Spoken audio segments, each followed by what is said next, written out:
Olá e bem-vindos!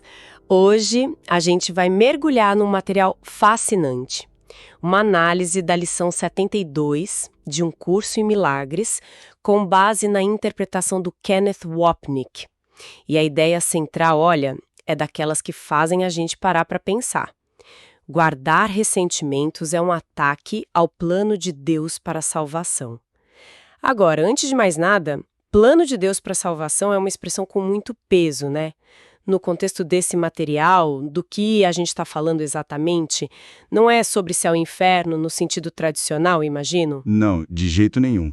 Esse é um ótimo ponto para começar.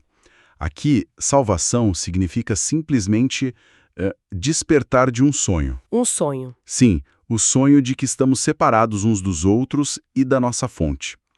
A salvação, então, é o processo de lembrar nossa verdadeira identidade, que, segundo o curso, é espírito, não um corpo. É a correção de um engano na mente. Entendi. Então não é um resgate que vem de fora, mas um despertar por dentro. Isso muda tudo. Com essa definição, a missão de hoje fica mais clara. Vamos tentar entender a lógica por trás dessa afirmação que é tão radical.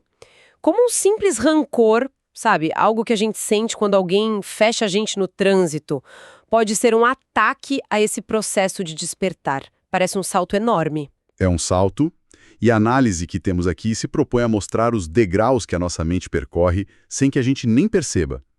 O argumento é que se a gente visse a corrente de causa e efeito que um ressentimento dispara, a gente o abandonaria na hora. É como seguir um fio que começa num novelo bem pequeno e termina desvendando um sistema de pensamento inteiro. Ok, então vamos puxar esse fio. Por onde a gente começa? Qual é a primeira conexão que a gente não vê? Começa com algo muito básico. Pense em qualquer ressentimento que você já teve. Ok. Contra quem ou o que ele é dirigido. A análise aponta que é sempre contra um corpo. Uma pessoa disse algo, fez algo. Seu chefe, seu vizinho, aquele político. A nossa raiva se concentra no que o corpo deles fez. Ou no que o nosso corpo sofreu. É verdade. A gente não fica com raiva do conceito abstrato da pessoa, mas da ação concreta, da palavra dita, do gesto feito. Eu fico com raiva do motorista naquele carro que me fechou. Uma entidade física que fez uma coisa física. Exatamente. E ao fazer isso, a gente está, sem saber, gritando para o universo uma crença fundamental. Tem uma citação na fonte que diz: você está ativamente tentando prendê-lo ao corpo, confundindo-o com ele e julgando-os como um só. Ou seja, cada ressentimento é um voto. Um voto. Um voto na ideia de que aquela pessoa é o corpo dela. E por consequência que nós também somos o nosso. Certo, isso faz sentido. Eu reduzo o outro a uma ação, a um corpo, e por tabela me defino da mesma forma. Mas e o ataque a Deus? Onde entra a parte, assim, cósmica da história? É aí que a lógica dá o próximo passo, e é um passo vertiginoso. A nossa mente tem uma regra de funcionamento básica. O que cria e o que é criado precisam ter algo em comum. Macieiras dão maçãs, não laranjas. Né? Certo. A fonte coloca de uma forma bem direta. Um criador totalmente diferente de sua criação é inconcebível. Peraí, então a lógica é uma armadilha. Se eu guardo um ressentimento por algo que um corpo fez, eu estou implicitamente votando numa realidade onde somos todos apenas corpos. E se nós, a criação, somos só corpos frágeis, mortais, limitados... O que o Criador tem que ser. Então nosso Criador também tem que ser. A gente projeta a nossa condição nele. Que pensamento assustador. É exatamente esse o ponto. Esse é o ataque. Não é um ataque com raiva e punho cerrado, sabe? É um ataque conceitual, silencioso que acontece dentro da nossa mente. A gente pega a ideia de um Deus infinito, abstrato, amoroso e espreme na forma de algo que a gente conhece, um corpo. Um ser limitado, talvez com uma barba branca, sentado num trono, que age, reage e talvez até guarde ressentimentos, assim como nós. e as consequências disso são gigantescas. Se Deus é um corpo, ou pelo menos tem características de um ser limitado, todo o conceito de espiritualidade muda. O que seria o plano de salvação de um Deus assim? Olha, a análise chegou a uma conclusão sombria, mas que é logicamente impecável dentro desse sistema. Se Deus é um corpo e nos criou como corpos, seu plano só pode ser a morte. Nossa! Porque é isso que acontece com todos os corpos. Nesse cenário, Deus se torna, na melhor das hipóteses, um mentiroso que promete vida eterna, mas nos joga num mundo onde tudo nasce para sofrer e morrer. Uau! Tem uma citação no material que me marcou muito sobre isso.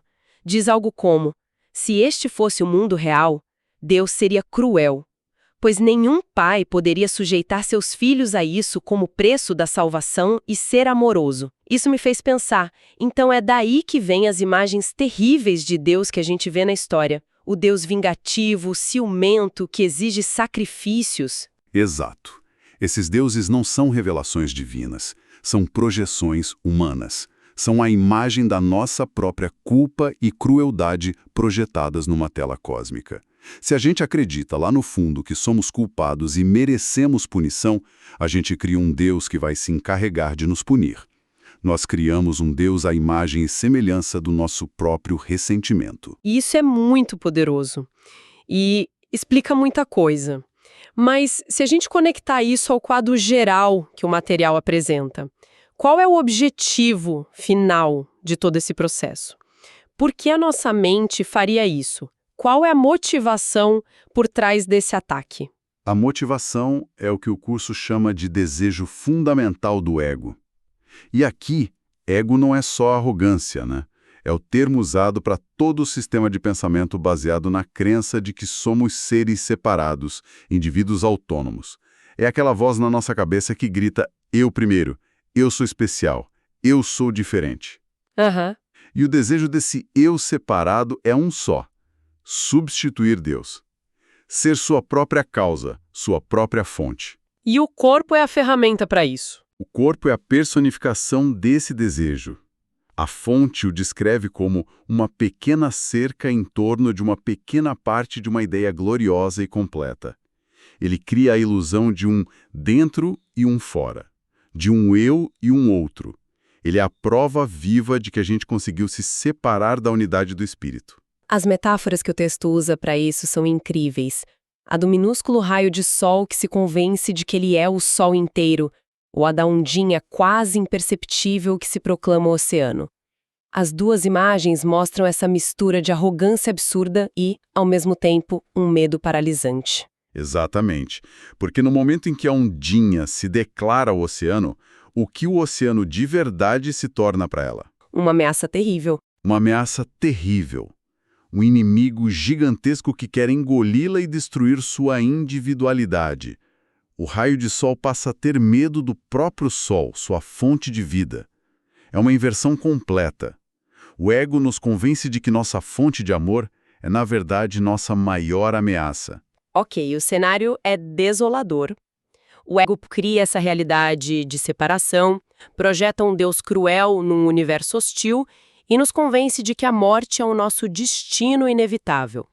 Diante desse filme de terror que ele mesmo escreveu e dirigiu, como é que o ego consegue se apresentar como nosso salvador? A lógica dele é totalmente distorcida, mas muito sedutora. A fonte descreve o discurso do ego mais ou menos assim.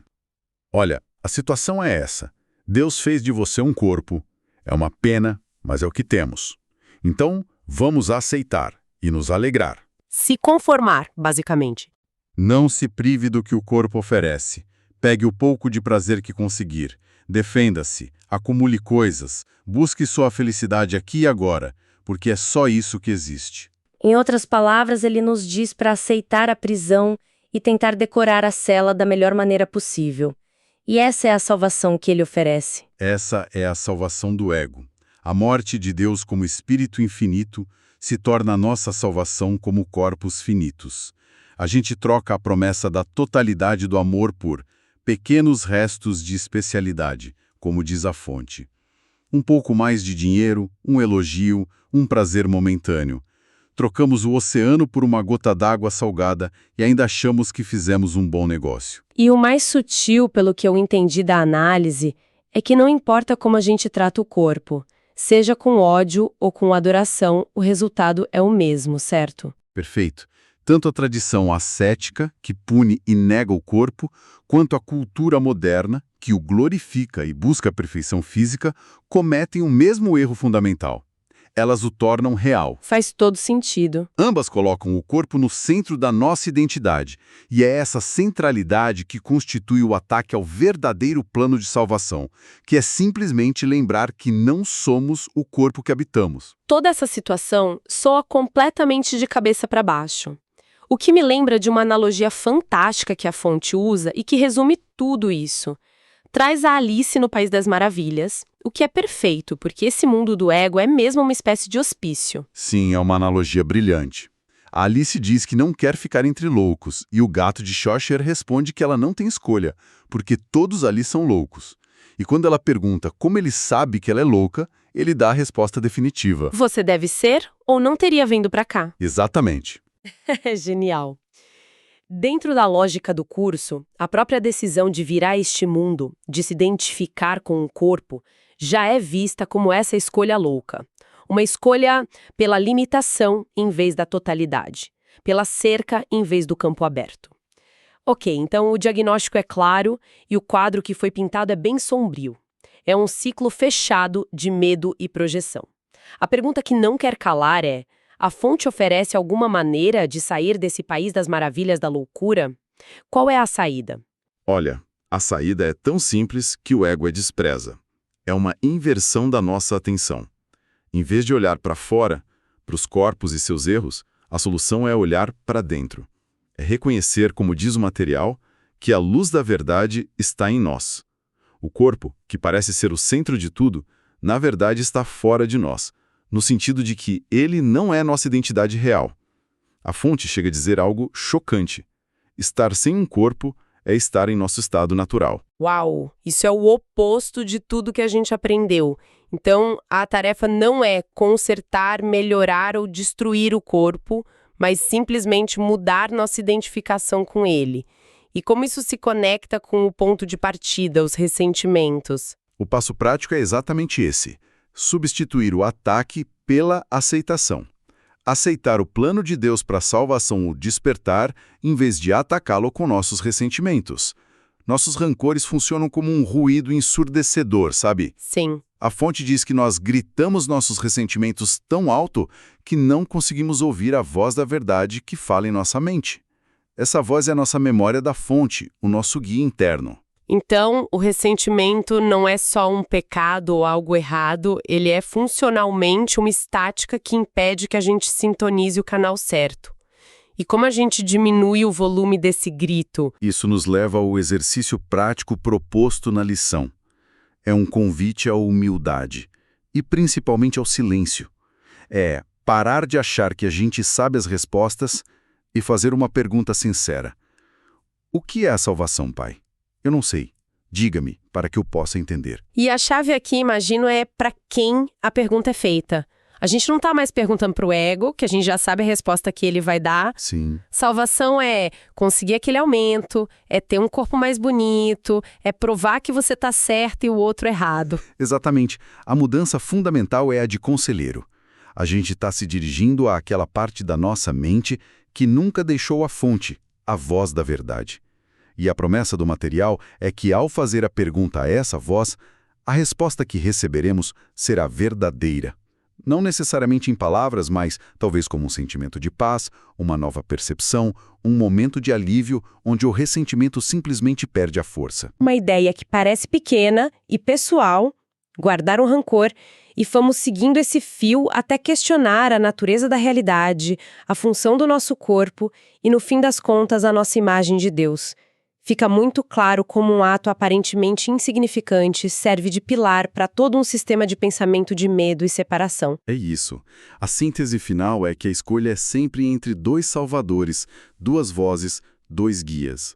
De um lado, o ego, que oferece o corpo com seus prazeres fugazes e dores inevitáveis e a morte como fim da linha. Do outro lado, essa voz da verdade que oferece o retorno ao nosso estado natural como espírito. Um estado onde ressentimentos não fazem o menor sentido, porque não há corpos separados para atacar ou para defender. A escolha é sobre qual professor a gente quer ouvir. Para terminar, vou deixar um pensamento para reflexão, que se baseia em tudo que a gente discutiu.